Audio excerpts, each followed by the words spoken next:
네, 이어서 11번을 보도록 합시다. 대리에 관한 설명. 여기서 대리인이 자신을 본인 갑이라고 칭하면서 계약을 체결한 경우 그것이 대리권 범위 내일지라도 계약의 효력은 갑이 아닌 을에게 귀속되는가. 자, 대리인은 그림을 이렇게 그립니다. 본인을 밑에 두고 그 위에 대리인이 있고 대리인이 상대방과 법률 행위를 한다.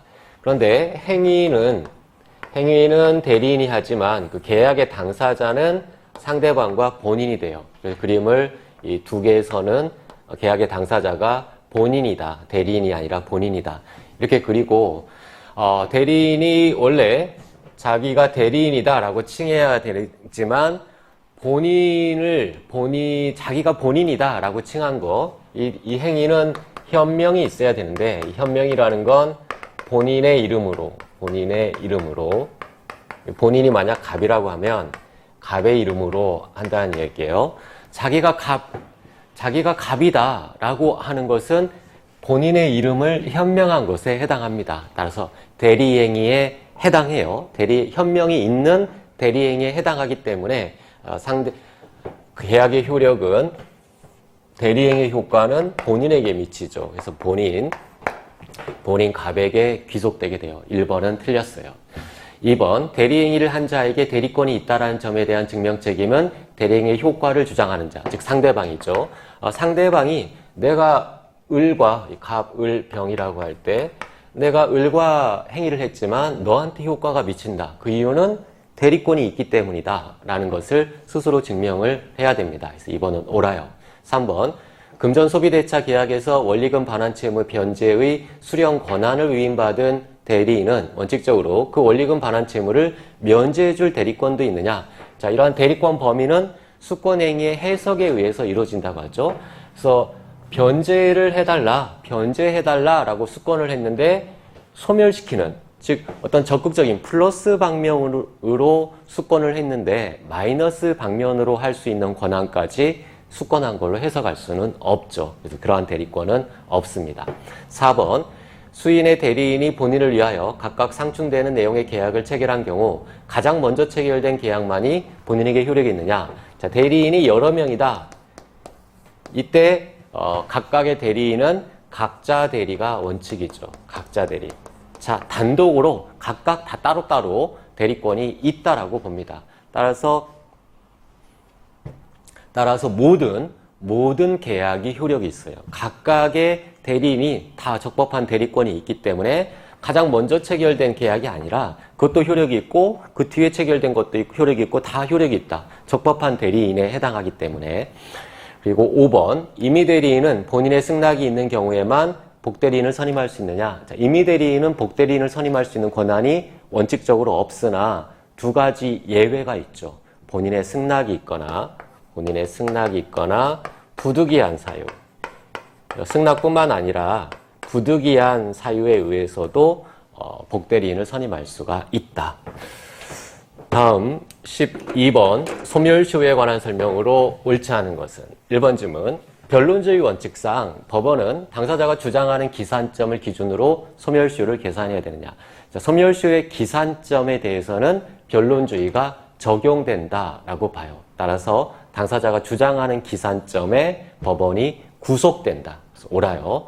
2번, 매수인이 목적 부동산을 인도받아 계속 점유 사용하고 있다라면 그 소유권 이전 등기 청구권의 소멸시효는 진행하지 않는다. 자, 매매에 기한 매수인이 매도인에 대해서 가지는 소유권 이전 등기 청구권은 매매라는 채권 계약의 기초에서 발생하는 채권적 청구권이고 원칙적으로 10년의 소멸시효가 진행합니다. 원칙적으로. 그러나 거기에는 하나의 예외가 있죠. 우리 판례. 매수인이 목적물을 인도받아서 계속 점유, 사용하고 있다라면 소멸시효가 진행하지 않습니다. 옳죠. 3번. 계속적 물품 공급 계약에 기하여 발생한 외상대금 채권은 특별한 사정이 없는 한 거래 종료일로부터 총액에 대하여 한꺼번에 소멸시효가 진행하느냐? 아니다. 그때 거래가 끝날 때마다 각각의 채권이 발생하고 그 각각의 채권이 발생할 때마다 따로따로 소멸시효가 개별적으로 진행한다. 이 비슷한 게 뭐가 있죠? 장기 입원을 했을 때 병원에 입원 환자에 대한 치료비 채권, 역시 개별적인 진료 행위가 끝날 때마다 각각의 치료비 채권이 따로따로 발생하는 것이지 이 사람이 퇴원할 때 한꺼번에 총액에 대해서 한꺼번에 진행하는 게 아닙니다. 3번이 틀린 정답이에요.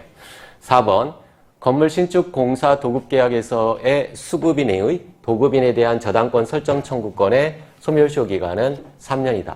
공사에 관한 채권, 공사에 관한 채권은 단기시효 3년이죠. 여기서 단기시효 3년의 공사에 관한 채권이라는 건 공사에 부수하는 부수적 채권까지 다 포함해요. 따라서 저당권 설정 청구권, 공사 도급계약과 관련된 부수적인 채권이기 때문에 소멸시효 3년이다. 옳습니다. 5번 변론주의 원칙상 당사자 주장이 없으면 법원은 소멸시효 중단에 관해서 직권으로 판단할 수 없다. 자, 앞에 1번 지문의 기산점뿐만 아니라 소멸시효 중단 여부도 변론주의가 적용된다. 이 변론주의라는 건 당사자가 주장을 해야만 법원이 그에 대해서 판단하는 그런 소송법상의 원칙을 변론주의라고 합니다. 그래서 중단은 주장이 있어야만 판단한다. 옳습니다.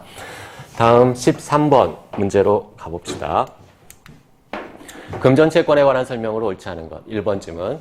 우리나라 통화를 외화채권에 변제 충당할 때 특별한 사정이 없는 한 채무 이행기의 외국한 시세에 의해서 환산하느냐. 자, 100달러를 지급할 채무가 있다. 외화채권. 근데 100달러, 달러로 주는 게 원칙이지만 우리나라 원화로 줄 수도 있다는 얘기예요. 그럼 원화는 환율에 따라서 결정이 되는데 환율이 어느 시점 계속 변동하니까 그 시기를 결정하는 게 중요하잖아요. 그 시기는 채무 이행기 해야 하는 때가 아니라 현실로 이행할 때를 말합니다. 현실로 이행할 때. 진짜로 이행할 때. 이것은 규범적 개념이에요. 규범. 이것은 사실적 개념. 즉 이행기 한 달 후에 갚기로 했다. 그러면 한 달 후에 갚아야 되는 거죠. 그 한 달 후를 말해요. 그런데 사람들이 한 달 후에 제대로 이행할 수도 있지만 2달, 3달, 6개월이 지나도록 이행하지 않다가 6개월 후에 이행할 때도 있겠죠. 그럼 6개월 후 그게 현실로 이행할 때예요.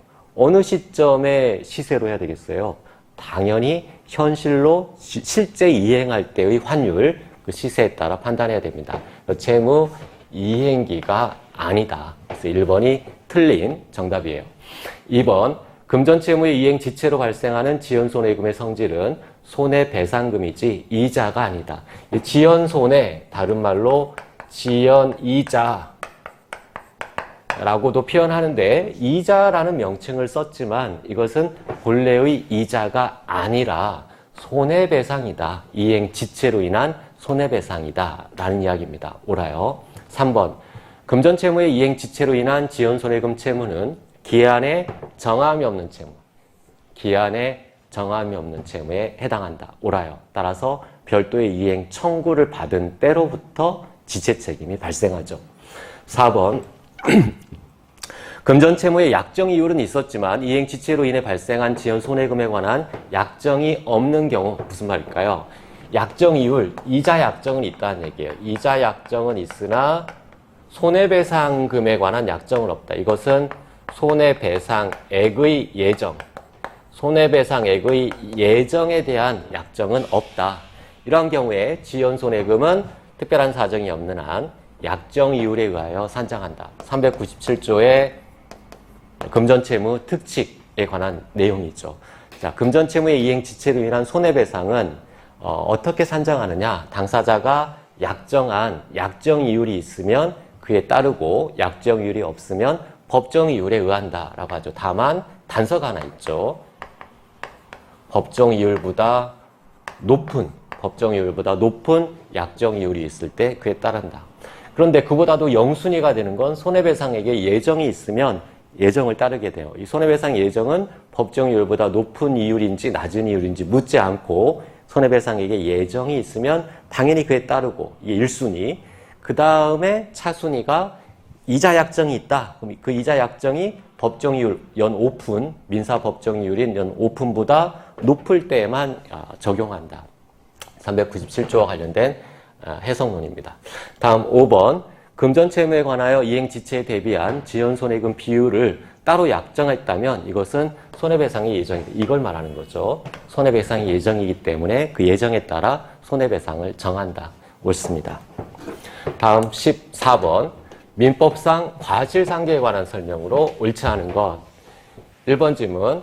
불법행위의 성립에 관한 가해자의 과실과 과실상계에서의 피해자의 과실은 그 의미를 달리한다. 아주 시험에 많이 나오는 지문이죠.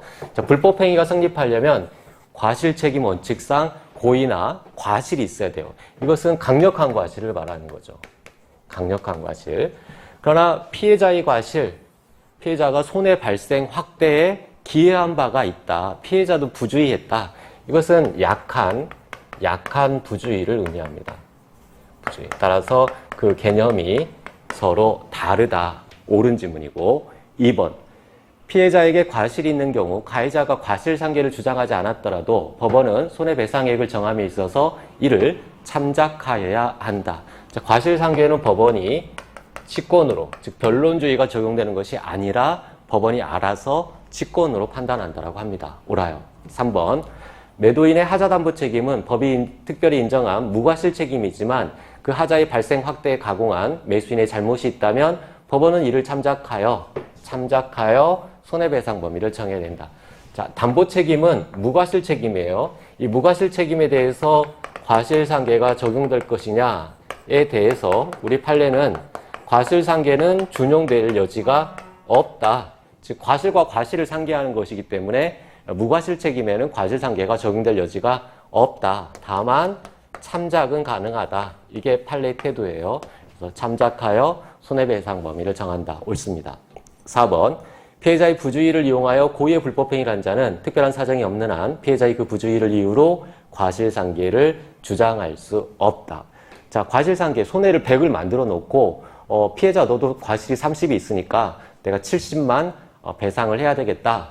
이런 주장은 신의 측에 반하면 허용되지 않는데 피해자의 과실을 이용해서 고의로 불법행위를 저질렀다는 자예요. 이러한 자는 신의 측상 과실상계 주장을 할 수 없다라는 게 판례이죠. 암기하셔야 돼요. 피해자의 부주의를 이용하여 고의로 불법행위를 저지른 자, 이 자는 과실상계를 주장할 수 없다. 다음 5번. 손해를 산정함에 있어서 손익상계와 과실상계를 모두 하는 경우 어떠한 것을 먼저 해야 되느냐? 그 어떠한 걸 먼저 하느냐에 따라서 액수가 달라지게 됩니다. 암기하세요. 선, 과실상계. 이것도 시험에 아주 잘 나오고 이거 암기하지 않으면 시험장에서 생각해서 풀기는 어렵습니다. 선, 과실상계. 과실상계를 먼저 하고 손익상계를 나중에 한다. 다음 15번. 채무자의 이행 지체 책임의 발생 시기, 이행 지체 책임의 발생 시기에 대한 설명. 기억에 불확정 기한부 채무의 경우에 채무자가 기한 도래를 안 때, 자, 불확정 기한 반드시 도래하기는 하는데 구체적인 시점이 언제인지가 불확정한 그런 채무를 불확정 기한이라고 하죠. 채무자가 모르고 기한이 이미 객관적으로 도래했는데 주관적으로 그 기한 도래 사실을 몰라서 이행하지 못했다. 그럼 고의 과실이 없는 거잖아요. 그래서 기한 도래를 안 때로부터 지체 책임이 발생한다고 합니다. 옳아요. 니은 부당이득 반환 채무의 경우에는 수익자가 이행 청구를 받은 때. 자, 부당이득 반환 채무는 기한에 정함이 없는 채무예요. 기한에 정함이 없는 채무. 기한에 정함이 없는 채무는 이행 청구를 받은 때로부터 지체 책임이 있어요. 그래서 옳죠. 디귿. 불법행위로 인한 손해배상 채무의 경우 가해자가 피해자로부터 이행 청구를 받은 때. 불법행위로 인한 손해배상 채무도 부당이득 반환 채무와 마찬가지로 기한에 정함이 없는 채무인 것은 맞아요. 기한에 정함이 없는 채무이기 때문에 이행 청구를 받은 때부터 지체냐? 그게 원래 원칙인데 이건 특별히 다룬다는 얘기예요. 이건 예외이다. 예외. 나쁜 놈이잖아요. 불법행위를 한 거니까. 나쁜 놈이니까 즉시 이행 청구를 받지 않아도 불법행위를 한 즉시 지체 책임이 붙는다. 그러니까 이행 청구를 받은 때가 아니다. 다음 16번.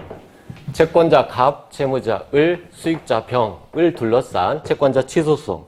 자, 채권자 취소소송은 그림을 이렇게 그린다고 했어요. 채권자, 채무자, 그리고 수익자. 채권자, 채무자, 수익자. 자, 이런 식으로 그림을 그려놓고 이 채무자와 수익자 사이의 행위를 뭐라고 하죠? 이것을 채권자를 해치는 행위다 라고 해서 사해행위라고 하고 이 채권자가 이 사해행위를 취소하고 원상회복을 청구하는 그게 채권자 취소권 제도이다. 자, 이런 채권자 취소권은 반드시 소송으로 해야 돼요. 채권자 대의권과 차이점이죠. 그래서 1번 지문에 보면 채권자 취소 소송에서 원고는 갑이 되고 피고는 을과 병이 되느냐. 주의할 건 채권자 취소 소송을 할 때 원고는 당연히 취소 채권자 갑이 되겠죠. 피고를 누구로 하느냐가 중요한데 피고는 절대로 채무자가 될 수 없어요. 우리 판례 태도예요.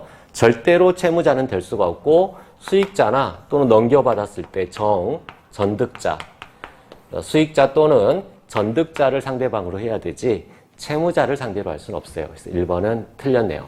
2번 원상회복으로 병이 금전을 지급해야 하는 경우에 갑은 직접 자신에게 이를 지급할 것을 청구할 수 있다. 원래 취소하고 원상회복할 때는 채무자의 재산 상태로 원상회복, 돌려놓는 거예요. 일탈된, 즉 빠져나간 재산을 채무자에게로 회복시켜 놓는 게 채권자 취소의 목적인데 이 돈을 얘한테 강제집행 면탈하기 위해서 재산을 빼돌렸는데 돈으로 만들어서 얘한테 주면 다 숨겨버리겠죠. 그래서 이 돈은 직접 자기에게 인도하라 라는 내용으로 청구할 수 있다는 얘기예요. 옳습니다. 3번 채권자 취소권 행사의 효력은 소를 제기한 갑만을 위해서만 발생하는가? 아니다. 채권자 취소권 제도는 총 채권자의 공동 담보를 확보하기 위한 제도라고 합니다. 모든 채권자의 이익을 위해서 효력이 발생해요. 갑만의 이익이 아니라 모든 채권자. 4번 을의 사회의사는 특정 채권자인 갑을 해친다라는 인식이 필요한가? 이 채권자 취소 제도는 모든 채권자를 위한 제도라고 했어요. 그래서 채권자를 해야 한다라는 인식만 있으면 되는 것이지 특정한 얘를 해친다, 특정 채권자에 대한 인식은 필요가 없습니다. 5번 채권자 취소 소송은 갑이 을의 대리인으로서 수행하는 것이냐? 아니다. 채권자 취소권이든 채권자 대의권이든 그 채권자의 고유한 권리라고 해요. 채권자의 고유한 권리.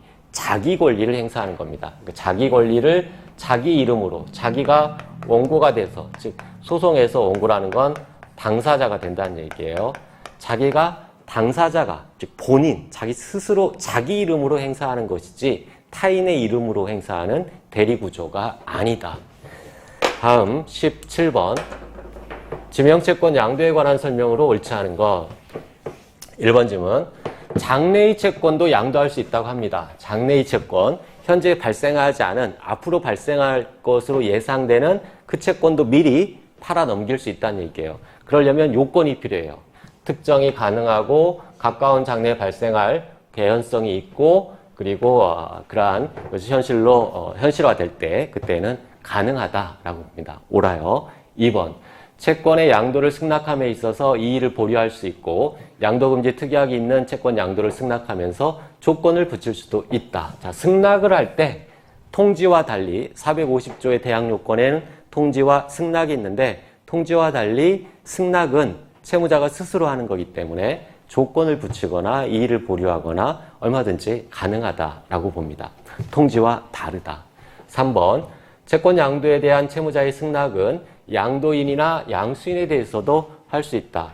채권 양도는 그림을 이렇게 그립니다. 갑이 을에 대해서 A라는 채권을 가지고 있는데 이 채권을 병에게 양도인, 양수인 이렇게 그려요. 자, 민법은 그림을 그릴 줄 알아야 돼요. 그림을 그리는 게 그렇게 많지 않기 때문에 정확하게 전형적으로 그림을 그리시기 바랍니다. 그리고 당사자가 중요하다겠죠. 양도계약의 당사자는 양도인과 양수인이 되는 거예요. 그래서 이 선 두 개를 이쪽으로 그립니다. 그래서 이런 채권 양도를 했을 때 두 사람의 계약만으로 이 A 채권은 갑에서 병으로 넘어가지만 이 채무자에 대한 관계에서 450조 대항 요건을 갖춰야 된다. 통지나 승낙. 통지는 양도인만이 할 수 있는 것이고 승낙은 채무자가 하는 건데 이 채무자가 승낙할 때는 이렇게 승낙을 해도 되고 이렇게 승낙을 해도 상관이 없다라는 이야기예요. 양도인 또는 양수인에 대해서 할 수 있다. 옳아요. 4번 채권이 이중으로 양도된 경우 양수인 상호 간의 우열은 통지 승낙에 붙여진 확정일자 선호. 이 부분이 틀렸어요. 자, 이중으로 양도했다. 나쁜 놈이죠. 결국에 병1, 병2 얘한테도 한번 팔아먹고 얘한테도 한번 팔아먹었다. 그럼 누가 병1과 병2 중에 누가 이중 양수인 상호 간에 누가 우선하느냐, 누가 진정한 양수인이 되느냐. 그것은 확정일자부 통지 승낙을 먼저 갖춘 자를 말해요. 확정일자 날짜가 아니라 확정일자의 날짜는 중요하지 않고 확정일자가 있느냐 없느냐만 중요합니다. 확정일자가 있는 것을 전제로 해서 그 통지나 승낙이 누가 먼저 갖추어졌느냐 그걸 기준으로 해요. 통지 승낙의 날짜를 기준으로 하는 것이지 확정일자의 날짜를 기준으로 하지 않습니다. 5번 채권 양도 없이 채무자의 채권 양도를 통지한 경우에 선의의 채무자는 양수인에게 대항할 수 있는 사유로 양도인에게 대항할 수 있다. 이 채권 양도를 하지 않았어요. 또는 무효해요. 그럼에도 불구하고 갑이 야 내가 채권 병한테 팔아 넘겼어 라고 통지를 했다. 그러면 을은 이제 권리자가 갑은 아니고 병이구나 해서 병한테 선의로 변제하면 유효하다는 얘기예요. 이 변제로 양도인에게 대항할 수 있다. 옳습니다. 다음 18번 문제. 민법상 보증채무에 관한 설명으로 옳지 않은 거. 1번 질문. 주채무가 민사채무이고 보증채무가 상사채무인 경우 보증채무의 소멸시효 기간은 주채무에 따라 결정되는가? 자, 보증도 그림을 그릴 줄 알아야 되겠죠. 보증은 채권자가 있고 채무자가 있고 이 A채무에 대해서 쉽게 말하면 갑이 은행이라고 생각하시면 돼요. 은행이 1억 돈을 빌려주면서 너 못 믿겠으니까 친구 데려와라. 보증인을 세워라. 그래서 친구 병을 데려옵니다. 병을. 통상적으로 부탁을 하겠죠. 부탁이 없을 수도 있고 어쨌든 통상적으로는 부탁을 해서 병이 은행에 가서 계약을 체결해요. 이게 보증계약. 자, 이런 구조가 됩니다. 자, 채권자와 보증인이 보증계약을 체결한다. 보증계약의 당사자는 채권자와 보증인이 된다. 그래서 보증계약을 했기 때문에 얘도 채무를 지게 돼요. 채무. 얘의 채무는 보증채무. 근데 을도 채무, 1억을 갚을 채무가 있죠. 을의 채무는 주채무라고 합니다. 그래서 주채무자, 보증인 이런 구조가 돼요. 그런데 이런 A채무는 보증채무를 B채무라고 할 때 주채무자와 채권자가 맺은 A채무, 보증계약상 B채무 전혀 다른 계약으로 발생했죠. 독립성이 있다는 얘기예요. 독립성. 그래서 보증에서는 독립성. 이 A채무는 주채무는 갑과 을 사이 계약으로 발생한 거고 이 보증채무는 갑과 병 사이 계약으로 발생한 거기 때문에 독립성이 있다. 또 한편으로는 부종성이 있어요. A채무를 이행하지 않을 때 B채무를 이행할 그런 필요성이 있기 때문에 A채무가 소멸하면 B채무도 소멸한다라는 소멸과 관련된 부종성. 각각 다 인정이 돼요. 그래서 1번 질문은 독립성에 관련된 내용입니다. 그래서 1번은 주채무가 민사채무다. 민사채무는 소멸시효 기간이 원칙적으로 10년이에요. 근데 보증채무가 상사채무다. 상사채무는 5년이에요. 따로따로. 소멸시효 기간이 똑같을 필요가 없다. 각각 독립적으로 따로따로 기간과 기산점이 따로따로 정해진다. 이게 독립성 내용이에요.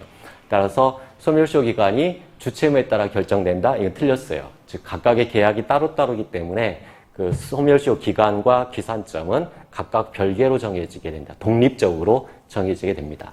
2번, 보증은 불확정한 다수의 채무에 대해서도 할 수 있다. 이걸 근보증이라고 하죠. 옳아요. 3번, 주채권과 분리하여 보증채권만을 양도하기로 하는 약정은 효력이 없다. 부종성과 관련된 내용이에요. 부종성. 즉 이게 머리고 이게 몸통이에요. 머리, 몸통. 머리와 몸통을 분리해서 몸통만 양도하면 얘는 돌아다닐 수 없죠. 죽는 거예요. 죽어요. 소멸한다. 소멸. 효력이 없다. 옳습니다. 4번. 보증채권을 주채권과 함께 양도하는 경우 대항요건은 주채권의 이전에 관해서만 구비하면 족한다. 즉 A채권을 갑이 다른 자한테 팔아넘겼다. 주채권을 팔아넘겼다. 이때 대항요건 450조의 통지승낙 대항요건을 갖춰야 되는데 그것은 주채권에 관한 대항요건만 갖추면 충분하다. 보증채무도 별도로 대항요건을 갖추지 않아도 넘어간다라는 판례입니다. 옳아요. 5번. 보증인은 주채무자의 채권에 의한 상계로 채권자에게 대항할 수 있다. 이거 조문인데 원래 상계는 서로 상계 적상이 있어야 돼요. 서로 대립되는 채권을 갑이 병한테 갖고 병이 갑한테 가지고 즉 자기의 권리만 상계할 수 있는 게 원칙인데 예외가 있죠. 자기 권리가 아니어도 상계할 수 있는 예외가 보증채무와 연대채무에서 두 가지 예외가 있습니다. 그래서 보증인은 주채무자가 가지고 있는 반대채권을 자기 권리가 아닌데도 대신 상계할 수 있도록 하고 있어요. 그래서 주채무자가 가지고 있는 반대채권으로 상계로 대항할 수 있습니다. 다음 19번 문제. 변제에 관한 설명. 금액이 서로 다른 채무가 부진적 연대관계에 있을 때 다액채무자가 일부 변제를 하는 경우 변제로 먼저 소멸하는 부분은 다액채무자가 단독으로 채무를 부담하는 부분이다. 여러분 이 판례를 모르면 어려울 수 있는데 이 판례는 워낙에 유명한 판례라 당연히 시험에 나올 것이 충분히 예상된 판례입니다. 어쨌거나 부진적 연대채무, 을1, 을2 A채무, B채무가 서로 부진적 연대 관계에 있다. 채무자가 두 사람이고 A채무와 B채무가 부진적 연대 관계이다. 근데 액수가 다르다는 얘기예요. 얘는 100만 원을 청구할 수 있고 얘는 70을 청구할 수 있다. 그런 구조에서 다액채무자, 얘가 다액채무자, 얘가 소액채무자죠. 다액채무자가 100 전부를 변제한 게 아니라 50을 변제했다라는 얘기예요. 그러면 자, 을와는 50을 변제했으니까 얼마가 남아요? 50이 남겠죠. 자기가 100을 지고 있는데 50을 변제했으니까 50이 남아요. 을투에게는 이게 절대적 효력이 있다고 해요. 절대적 효력. 절대적 효력 범위가 얼마냐? 50 전부 없어져서 20만 남는 거냐? 아니면 달리 볼 거냐? 이러한 논의가 부진적 연대채무에서 다액채무자가 일부 변제했을 때 다른 부진적 연대채무자에게 절대적 효력이 미치는 범위가 얼마냐라는 논의예요. 여기에 대해서는 우리 판례가 외측설을 따르고 있습니다. 외측설, 을완, 을투. 그래서 을완은 100을 지고 있어요. 이렇게 100. 을투는 70. 일때 다액채무자가 변제하는 건 밖에서부터 외측 밖에서부터 깎아 들어온다는 얘기예요. 밖에서부터 깎아 들어와서 50 이만큼이 50 밖에서부터 깎아 들어와서 소멸된다라는 얘기예요. 그러면 을투에게는 얼마만큼 소멸되는 거예요? 위에가 30이니까 이게 20이죠. 20. 을투는 20만큼 소멸한다는 이야기예요.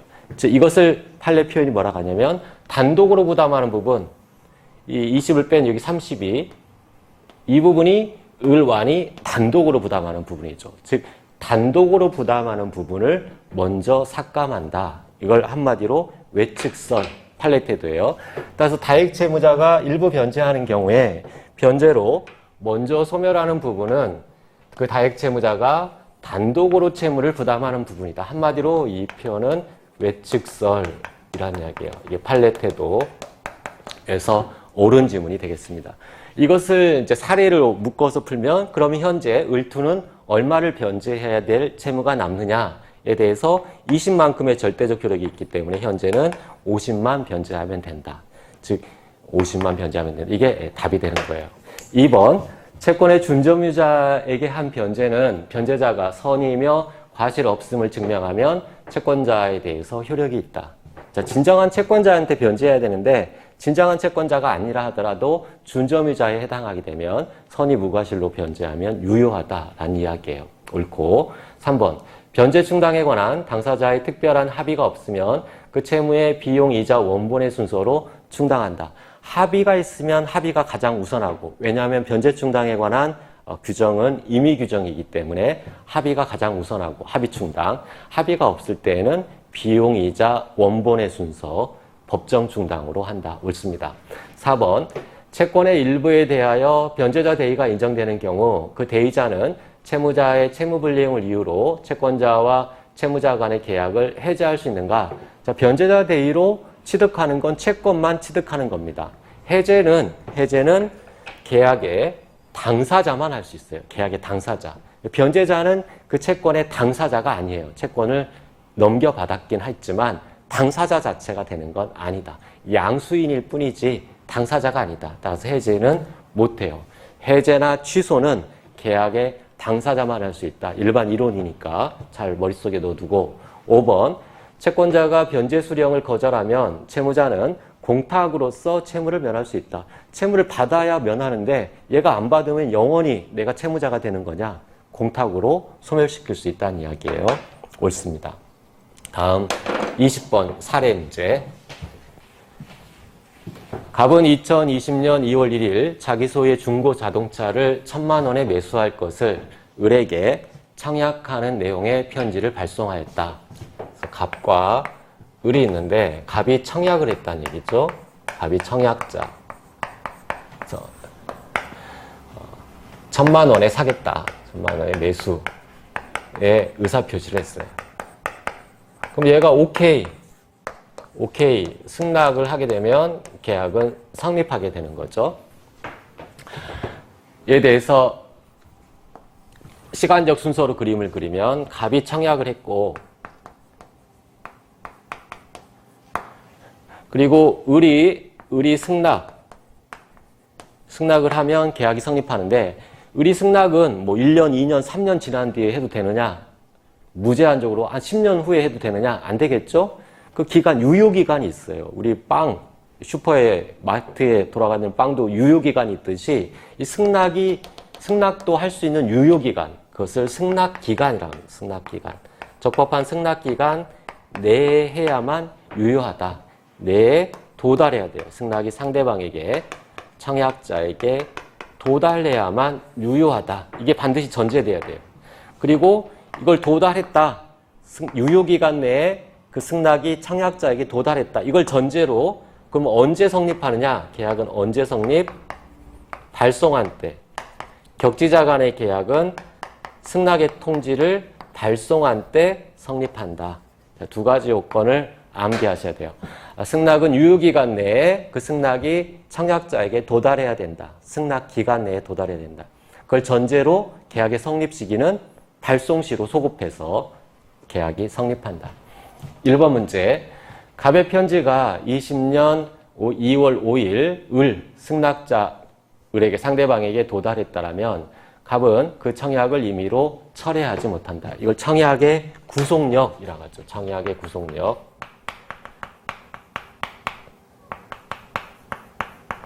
임의로 철회할 수 없다. 옳아요. 2번. 갑의 편지가 20년 2월 5일 을에게 도달하였다면 그 사이에 그 청약자 갑이 사망했더라도 청약은 유효하다. 의사표시를 발송하고 도달 전에 청약자가 사망하거나 행위 능력을 상실한다 하더라도, 제한 능력자가 된다 하더라도 청약의 효력에는 아무런 영향을 주지 않는다. 옳습니다. 의사표시가 발송하고 나서 도달 전에 또는 도달 이후에 사망했다 하더라도 아무런 영향이 없다. 상속인에게 그 효과가 미쳐요. 옳고. 3번. 을이 미 중고자동차를 900만 원에, 1000만 원에 사겠다라고 했는데 1000만 원에 매도, 팔겠다라고 의사표시를 했는데 을이 900만 원에 사겠다, 매수하겠다. 이거 뭐라고 하죠? 이걸 변경을 가한 승낙. 계약은 성립하지 않죠. 두 개의 의사표시가 일치해야 성립하는데 내용이 다르잖아요. 계약은 성립하지 않는다. 다만 이런 변경을 가한 승낙은 청약자가 새로운 청약으로, 이건 소멸하고 새로운 청약에 대해서 응하는 그런 걸로 볼 수는 있어요. 그래서 3번에 900에 매수하겠다고 회신하였다라면 을은 갑의 청약을 거절하고 새로운 청약을 한 것으로 본다. 청약의 거절과 새로운 청약, 옳아요. 4번 갑의 편지를 20년 2월 5일 을이 수령하였더라도 을이 미성년자라면 원칙적으로 그 청약의 효력 발생을 주장할 수 없다. 즉 의사표시는 수령할 수 있는 능력이 있어야 돼요. 그래서 미성년자에게 의사표시를 도달시키면 그 도달의 효력을 주장할 수 없습니다. 옳고 5번 을이 미청약을 승낙하는 편지를 20년 2월 10일에 발송해서 2월 15일 도달했다라면 계약 성립일은 발송시로 소급한다겠죠. 발송시. 그래서 도달시가 아니라 발송한 2월 10일 날로 소급해서 계약이 성립하게 된다. 그래서 5번이 틀렸습니다. 다음 21번 수급인의 담보책임에 관한 설명. 자, 우리 담보책임은 민법에 매도인의 담보책임 규정이 있고 수급인의 담보책임 규정. 그래서 매도인의 담보책임과 수급인의 담보책임이 어떤 차이가 있느냐, 차이점을 중심으로 시험에 집중 출제가 됩니다. 1번 질문. 신축된 건물에 하자가 있는 경우 도급인은 수급인의 하자 담보 책임에 기하여 계약을 해제할 수 없다.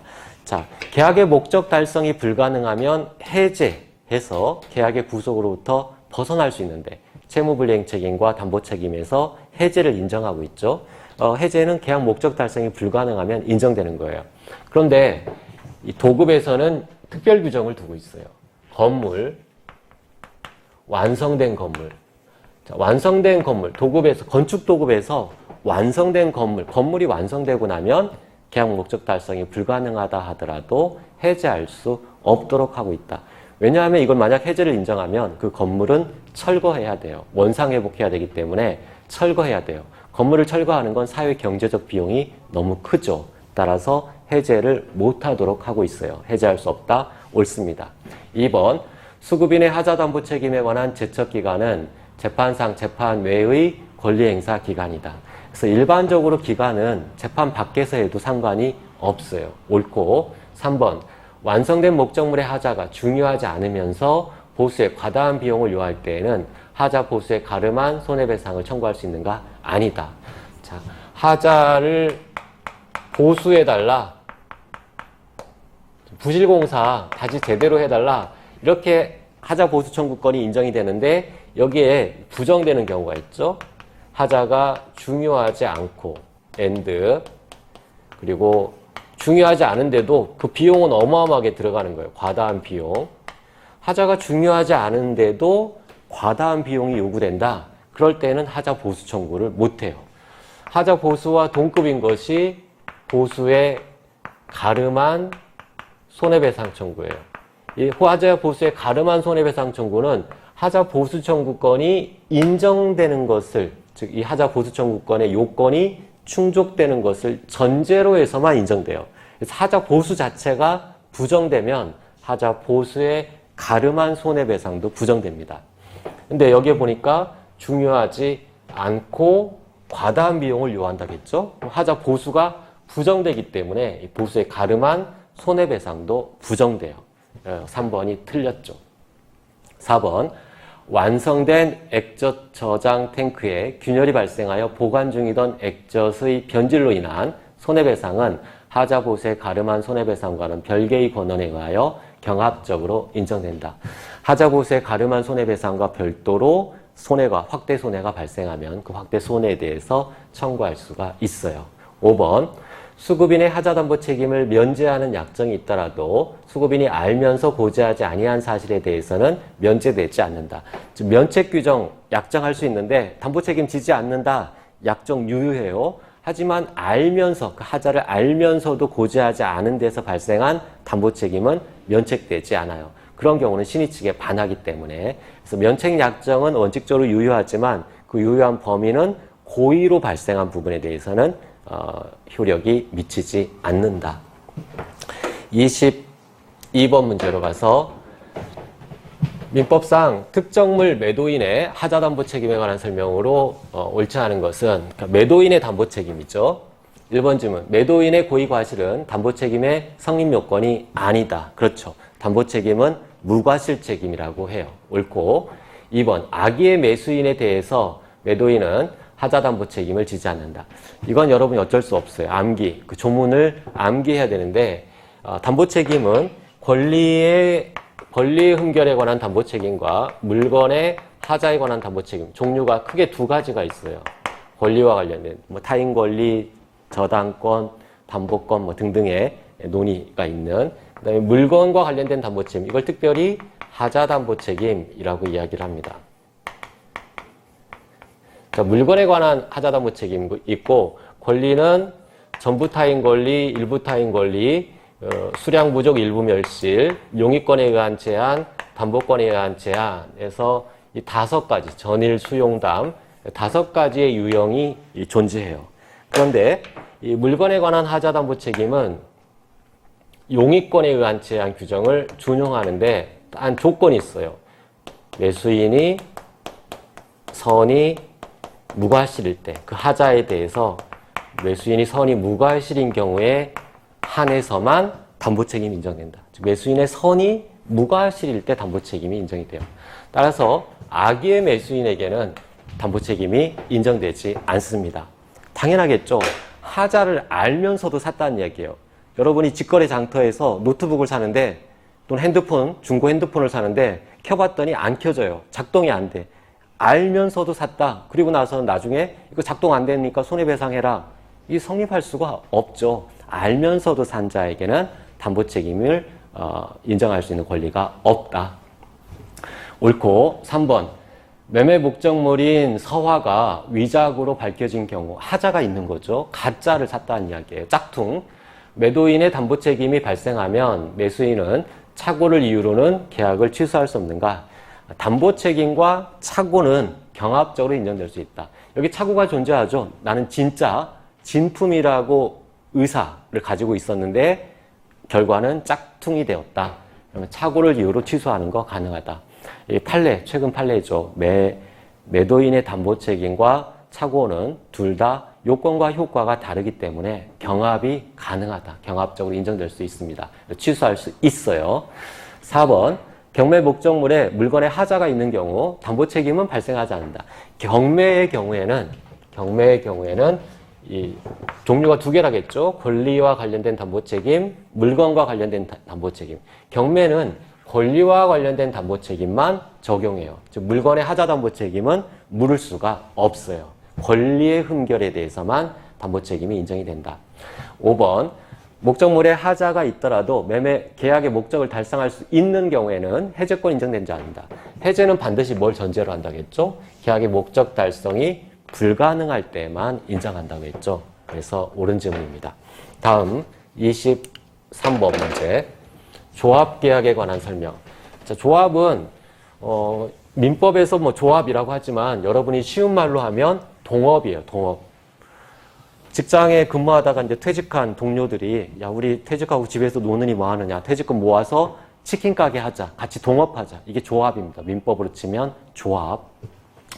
기억짐은 2인이 상호 출자하여 퇴직금을 둘 다 출자하는 거예요. 2인 이상이 상호 출자하여 부동산 임대 사업을 하기로 약정하였다. 조합이 되는 거예요. 조합. 이를 위해 부동산을 취득했다라면 그 부동산은 누구 소유가 되느냐? 조합의 법률 관계는 합의유예요. 총유는 비법인 사단, 종중 등의 비법인 사단의 소유 형태를 총유라고 하고 조합의 소유 형태는 합유이다. 그래서 기억은 틀렸네요. 니은 자, 조합의 사무를 처리하는 자, 그 자를 업무집행자라고 합니다. 니은에 업무집행자가 여러 명인 경우에 조합의 통상사무는 각 업무집행자가 단독으로 행할 수 있다. 통상사무, 중요하지 않은 거죠. 단독으로 전행할 수가 있다. 옳습니다. 니은 당사자들이 공동이행 방식의 공동수급체를 구성하여 도급인으로부터 공사를 수급받은 경우 그 공동수급체는 원칙적으로 민법상 조합에 해당한다. 건설사를 말합니다. 건설사. 공동 건설 수급체라고 합니다. 예컨대 두바이에 몇백 층짜리 건물 또는 두바이에 호수를 만든다. 굉장히 큰 공사라 조그만한 건설사 그게 뭐 현대건설이든 대우건설이든 조그만 건설사 혼자 할 수 있는 일이 아니에요. 그때 건설사 여럿이 동업을 합니다. 동업. 야, 우리 저 큰 규모의 건설공사를 따려면 엄청난 규모가 있어야 되는데 너희도 그렇고 나도 그렇고 우리 단독 규모로는 그 사업을 딸 수 없다. 우리가 연합해서 동업하자. 이게 건설공동 수급체입니다. 민법으로 말하면 동업관계니까 조합에 해당한다는 이야기예요. 옳습니다. 다음 24번 756조 사용자 책임에 관한 설명으로 옳지 않은 것은, 자, 사용자 책임은 그림을 이렇게 그려요. 피용자가 피해자에게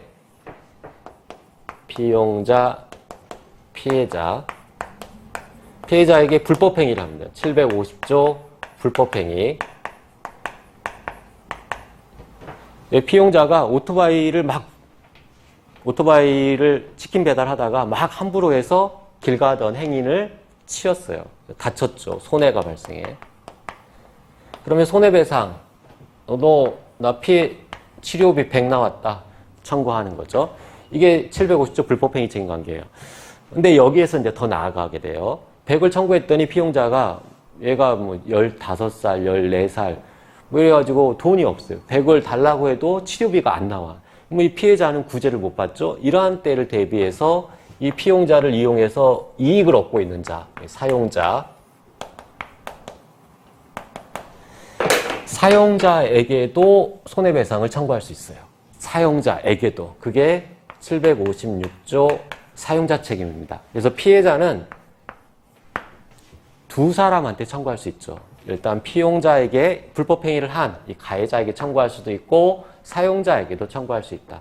채무자가 2명이 되는 거예요. 이 채무자 둘은 부진정 연대채무 관계이다. 그래서 1번 질문을 보세요. 사용자와 피용자 간의 고용계약이 무효라 하더라도 사실상의 지휘감독 관계, 이 둘이 고용계약이 무효가 됐다라고 하더라도 이 미성년자여서 법정대리의 동의를 받아서 근로계약을 체결해야 되는데 동의 없이 했고 취소해서 무효가 됐다. 상관없어요. 그렇다 하더라도 사실상의 지휘감독관계가 있다라면 사용자 책임은 얼마든지 성립할 수 있다. 이 피해자 구제를 위한 제도이기 때문에 사실상 지휘감독관계만 있으면 사용관계가 성립한다. 이 사용관계. 옳아요. 2번 폭행과 같은 피용자의 범죄 행위도 756조 소정의 사무집행 관련성을 가질 수 있다. 오토바이를 친 게 아니라 가다가 왜 나를 꼬나보냐 해서 주먹으로 때렸다. 그래도 사용자 책임을 질 수 있다는 얘기예요. 사무집행 관련성이 중요하다.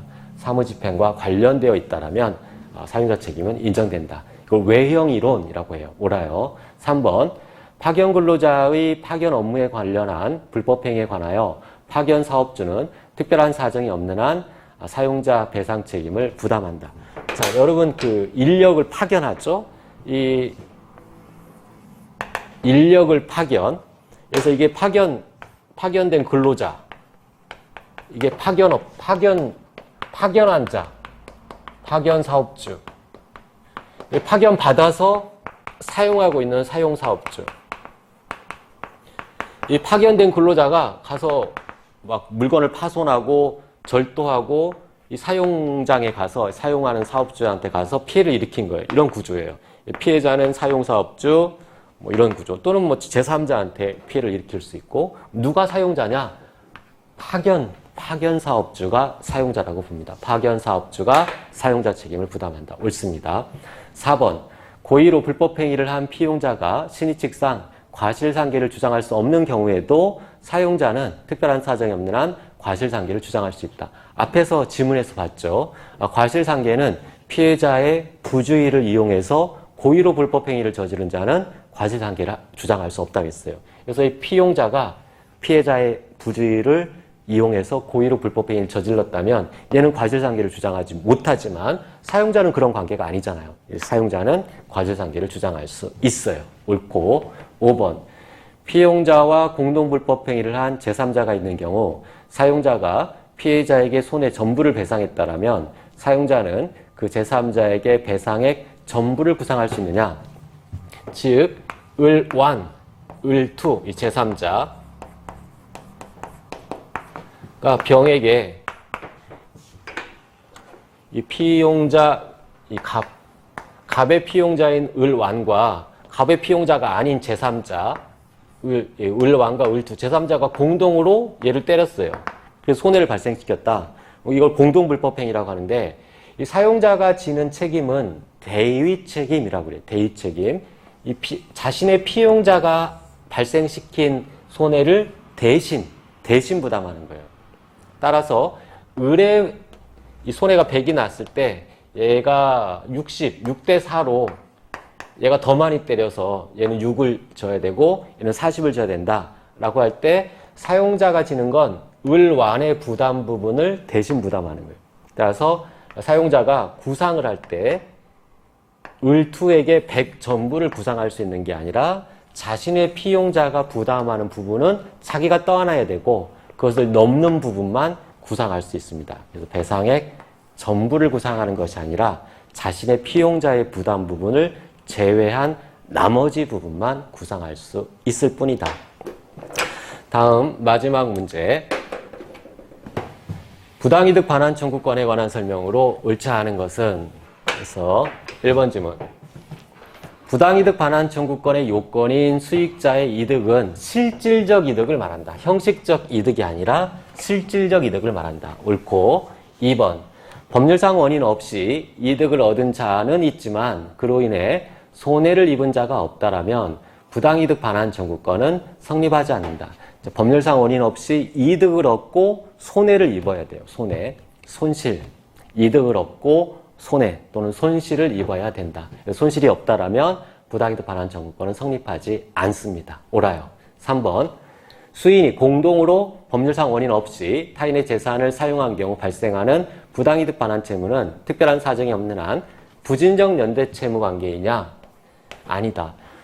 부당이득 반환 채무는 금전 채무예요. 따라서 가분적 채무이기 때문에 여러 명의 채무자가 존재할 때에는 분할 채무, 쪼개져서 귀속되는 분할 채무가 원칙인데, 이 분할 채무는 채권의 담보력을 약화시키기 때문에 여러 명이 공동으로 사용했을 때에는 성질상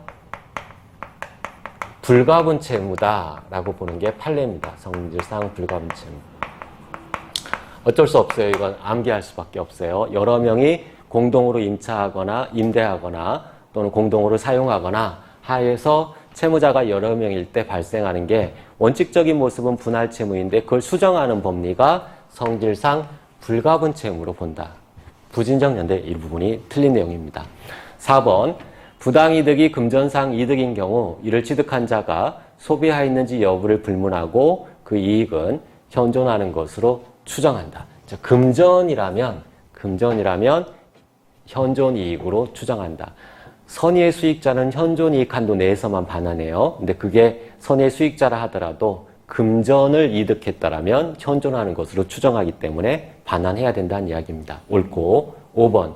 선의의 수익자가 부당이득 반환 청구 소송에서 패소하게 되면 소가 제기된 때로부터 악의 수익자로 다룬다. 소 제기 시부터 악의 수익자로 취급한다. 조문이에요. 옳은 내용입니다. 자, 여기까지 25문제, 올해 문제를 살펴봤어요. 여러분이 앞으로 공부를 함에 있어서 어떤 하나의 바로미터가 돼서 방향타가 되고 어느 부분을 집중해서 어떤 부분을 암기할 것인지 적을 알아야 전투에서 승리할 수 있는 거죠. 그러한 지침이 되는데 도움이 될 수 있었으면 좋겠습니다. 감사합니다.